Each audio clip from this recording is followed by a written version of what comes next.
Yeah, but before we go to that, let me remind you again that to get buckets with your first bet on FanDuel, America's #1 sports book, because right now new customers get $150 in bonus bets with any winning $5 bet. That's $150 if your bet wins. Bet on all your favorite NBA players and teams with quick bets, live same-game parlays, exclusive props, and more. Just visit FanDuel.com/UCSS and shoot your shot. FanDuel, official sportsbook partner of the NBA. So before we do the Black History moment, kind of seen this elsewhere, wanted to have the conversation with you all, and I think this is going to get spirited. The great, late Jim Brown. Yesterday's Black History moment was about Jackie Robinson, and we talked about how Jackie Robinson jersey is retired across Major League Baseball. Should the same thing be the case for Jim Brown? So, just for some background, the NFL is the only sport of the Big Four that does not have a number retired across the league. Obviously, baseball has Jackie Robinson, 42. Hockey has Wayne Gretzky, 99. And basketball has Bill Russell, which just recently happened. I think it was this year? No, last year. Or This year or last year? Number 6. The NFL does not have that number. I'll start with you, Mike. Should they retire Jim Brown's number? So when Earl sent the question, Yeah. I had never really thought of this before. I never thought Yeah. NFL jersey retirements. I think are cool, but the big picture, I hadn't really ever put thought to it. So you go back and Jim Brown is a football player, obviously one of, if not the greatest running backs to ever live, an all-time great player on the field, did things that no one else at that era was doing. Yeah. His bio, his stats speak for themselves. But to be in the class to have your jersey retired across the league, I think, and I want to phrase this correctly, I think you have to have a pristine overall resume, and there can't be black marks of any kind to have someone be like, that guy shouldn't be represented across the entire league. And when you look at Jim Brown's personal history, he has quite a few run-ins with the law, and I know some of the charges were dropped, dismissed, but he certainly has a checkered past. And at the end of the day, I was going through some of the charges that he was charged with, not all convicted, but he was charged of murder at least once and maybe twice, depending on how you perceive a certain charge in 1885. Or 1987, sorry. Or 1978, excuse me. I have all these written down. Yeah. I just think with his checkered past, I don't think he could be a guy the entire league honors to the same capacity Bill Russell, Jackie Robinson, and Wayne Gretzky are.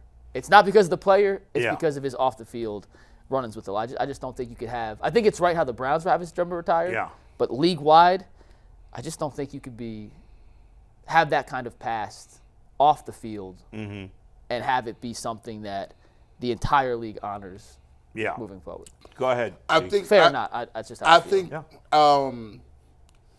like many, there's a checkered past, right? Now, I always go to this, and I always give people the way you perceive things, right?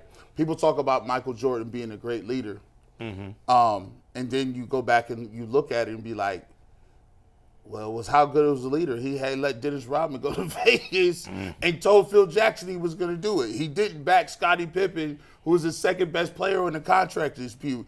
He was notorious for fighting with Steve Kerr.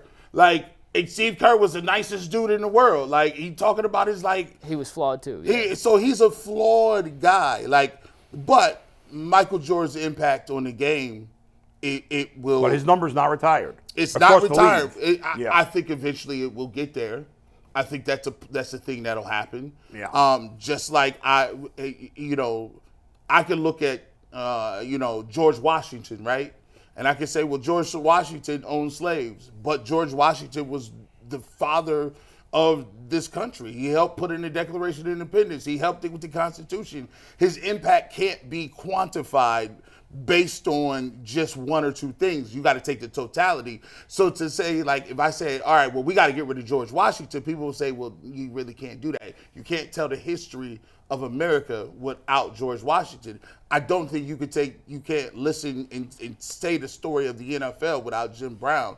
Yes, he had a checkered past, but he also did some very good things and was one of the first people to be with Bill Russell and Muhammad Ali and the civil rights and pushing for the poor people and his American program and developing and redeveloping some of the black men in the young neighborhoods that they don't get into some of the same things that he did. Right. So I think, if you say NFL is synonymous with a couple people, and that's why I, love football pride in Ohio.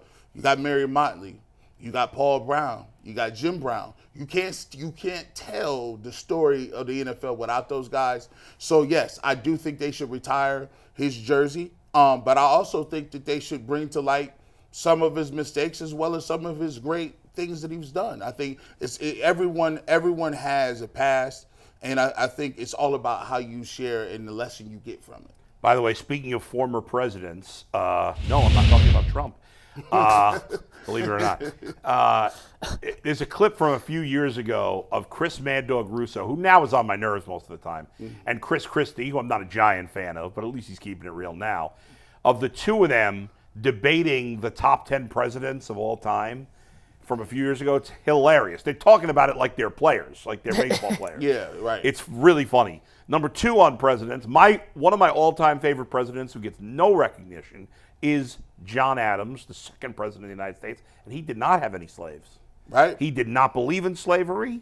He was anti-slavery, and in fact, John Adams wanted language in the Constitution to abolish slavery. And because there were so many Southerners, they weren't going to be able to get the Constitution passed if it was in there. But he was really wanted to do it. But anyway, just some information on John Adams. Yeah. He also, by the way, did you know that John Adams and Thomas Jefferson, the third president of the U.S., both died the exact same day? Did not know that. Exact same day. Idea. Now, to circle back now to Jim Brown. Jim Brown is a complicated question. Yeah. It's very complicated. He is the ultimate mixed bag. Okay? So there's a lot of good with Jim Brown, and there's some bad with Jim Brown. Now, the facts are he was never convicted of a serious crime. He was never convicted of a felony. That's a fact. Was he accused? Was he arrested? Yes. Was he arrested with, while being with women? Did it happen? It's not like all these things he got arrested, months later or whatever. It was So it's too many years ago for me to know what really happened then. We weren't doing sports talk when Jim Brown was getting arrested. So I don't know. So that is a part of the picture, and that makes me hesitant a little bit. My first reaction, though, actually was no at first. Right. And not even because of that, even though that factored in a little. It was because my first reaction, because I didn't remember that Bill Russell and Wayne Gretzky had their numbers retired. And my initial reaction was that Jackie Robinson was the only player in sports that had his number retired. I didn't remember the other two. I knew Russell. And I didn't know Gretzky. I didn't either. But I looked it up once I saw that text from Earl. And to me, Jackie Robinson is in a group, not a group. He's by himself. He's the Patrick Mahomes of QB tiers. One of one. Right. He's one of one because the color barrier was broken in baseball before it was broken in football and basketball and hockey. And while Larry Doby broke the color barrier in the American League and should get more recognition, he still had the lead-in from Jackie Robinson. What all the players in the 40s and eventually the 50s, what all the black players had to go through in those days was awful. But it was all, for all of that, I shouldn't say this, I don't know this definitively, but the fact that Jackie Robinson went through it first at least gave those other guys somewhat of a playbook. He was the first. Yeah. The first is always the hardest. And so in my mind, Jackie's number's retired. That should be the only number retired in sports. But Wayne Gretzky his number was retired because he's the greatest hockey player of all time. Bill Russell's number was retired partly because he was one of the greatest basketball players of all time, and also because he was a major civil rights advocate. And while he was obviously not the first black player in basketball, he was the first super famous black player in basketball. What he had to endure as a player was awful, and what he was as both a human being and a person was, as a player, was fantastic.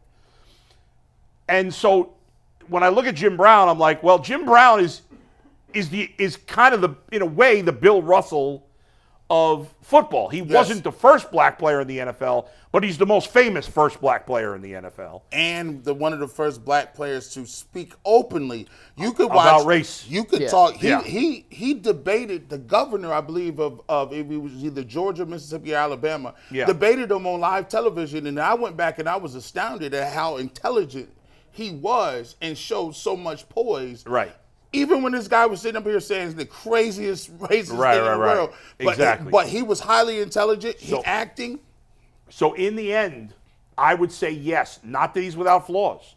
Listen, Martin Luther King is considered the greatest civil rights leader in the history of the world, or certainly the history of America. I don't, although the world as well.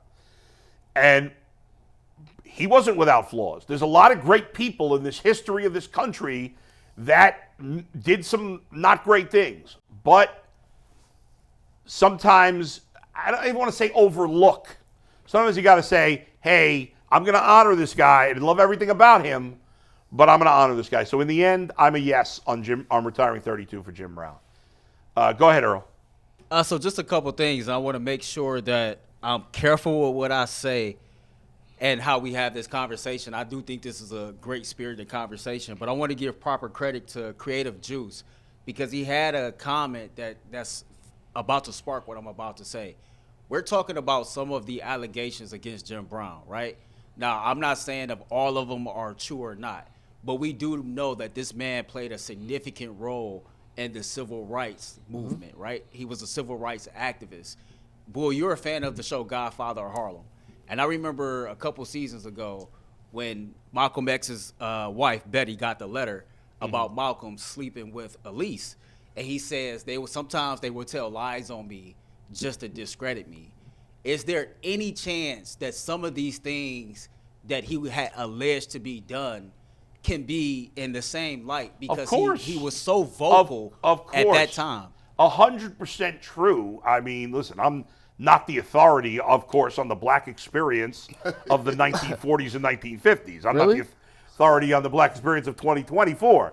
But it's obvious that in those times, black Americans, especially those who were vocal for civil rights, were railroaded. Now, does that mean Jim Brown is completely innocent? No. I have no idea. It's so long ago, I don't think any of us know, which is why I ultimately, and in the end, with a racist, clearly at that time, a racist court system, Jim Brown still was never convicted of a serious crime, of a violent crime. So I'm going to go with that and say, I don't know what happened, so I'm retiring the number. I think sometimes this is why I have I have a passion for history. I think some people, that's why when people say get rid of this book and get rid of this book, I kind of shudder because I'm like, if I'm a black person and I can understand that, yes, Washington and Jefferson had slaves. Some of them fathered multiple children. In the case of Jefferson, if I can understand that, yes, that was I think a crime against humanity. I also can say, without those people, I would be sitting here where I am today. So you kind of have to, you have to look at certain things, and then I always look at it this way too. If you do some things in your past, how have you changed as a man?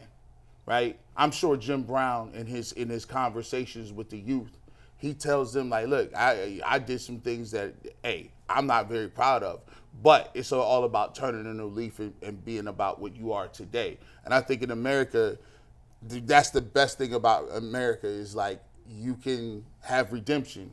Like there's no such thing. Michael Vick had redemption. There's people in our country that have gone to jail, paid their debt to society, came out and did great things.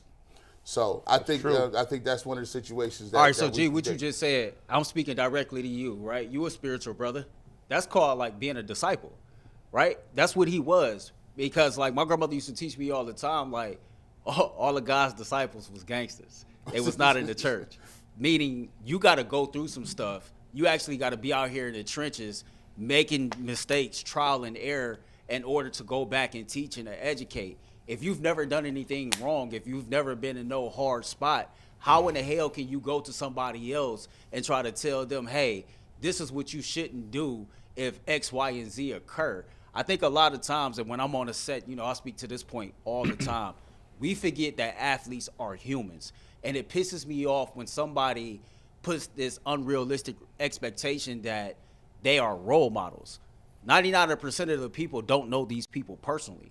And I just feel like we all got flaws. You get pissed off that people are role models? They call them role models? Yeah, because... Well, they are role models. That doesn't mean they're perfect. Role model, you know, everybody's flawed. But here's why. I'm going to tell you why. And I talked about this on my first ever episode. We all got our own opinion. We all grew up different ways. I was raised on how can somebody be your role model that you've never met one-on-one, that you've never had a personal conversation with, that never taught you anything. I tell people all the time, my father was my role model. I don't need Brett Favre, Steve McNair, Deion Sanders to be my role model.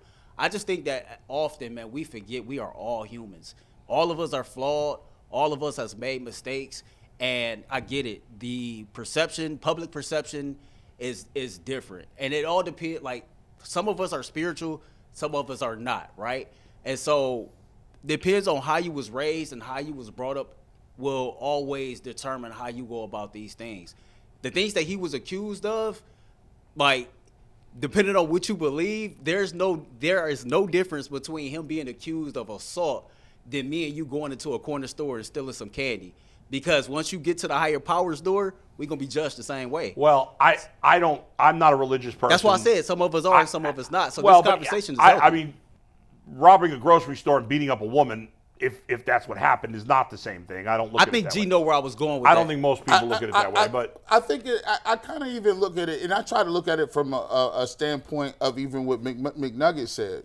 Like, I think when you signal people out and when you say that's the example of what you got to do to get, like, your number retired, I think you know, some people are a little at arm's length because of the fact of, you know, you don't want, when you do that, you promoting, you on Mount Rushmore, you promoting everything they was about, the whole book, and everything. You're there forever too. You're there forever, Right. So it's not like they can take it off or take it back. So people are like, okay, well, let me really think about this. And I think there's a reason why the NFL thinks about things like that. Like, Sure. the NFL came out and made a stance about Colin Kaepernick back in the day, and then they had to come back and retract it after George Floyd happened, and was like, you know what, we should have probably thought about this a little better.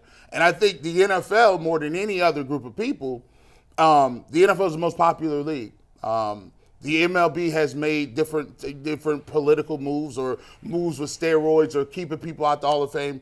I just think the NFL is like, all right, well, if we ain't got to step in it, we ain't going to step in it. Yeah. they like to avoid that as much They as possible. would like to avoid And that. at the end of the day, real quick, I think Bull kind of said it best. Jim Brown might be in all sports, not just football, like the ultimate mixed bag of what you want to pick and choose to highlight, sure. because he has the highest of highs on the field.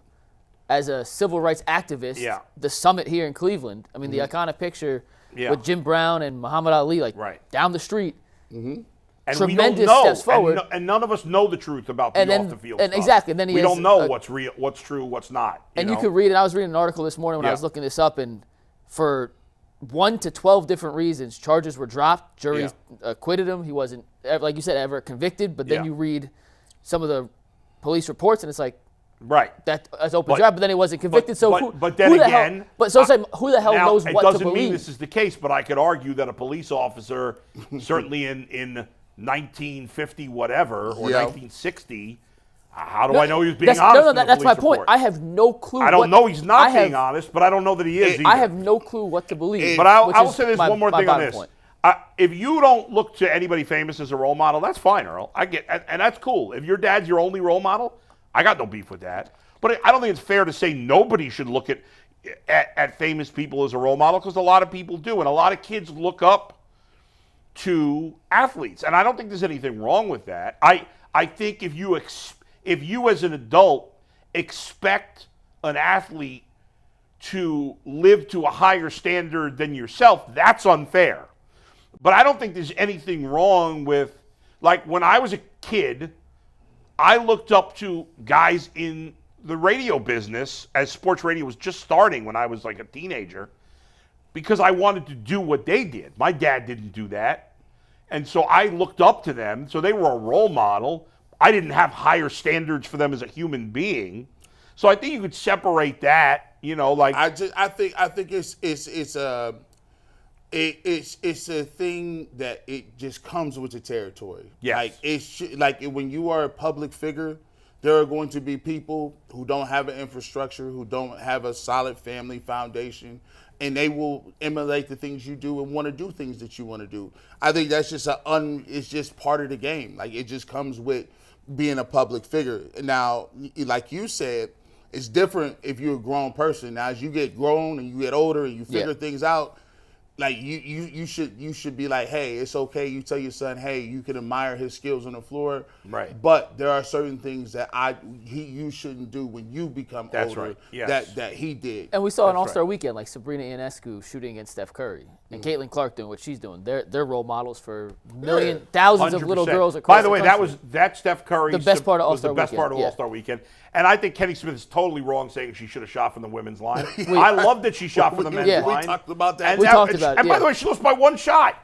She finished tied with Dame Lillard and Kat with the second highest score in the entire contest. It wasn't like if he had crushed her, then I could understand him maybe saying that. Kenny Smith, to steal one of your terms? Yeah. Out of pocket. Yeah, he was. And he said I don't think he had bad intent. I think people are accusing him of being like sexist. I don't think he was being sexist. I just think he's wrong. Yeah. She wanted to beat him I think both. playing the same rules, and I get that. Yeah. Like, look, I've got a problem with that. Yeah, I've got a problem with her using the women's basketball. Like, you know what I mean? Oh, like, did she use women's basketball? She used the women's basketball. yeah, but so- because she doesn't practice with it. Yeah. We don't have to get back to Yeah, this. no, but that's true. But I'd have no problem with her going further back. It was even cooler. The fact she got a 26 from the men's line, it's crazy. even more impressive. It is Even more impressive. All right. Good stuff. What do we got next, Earl? All right, before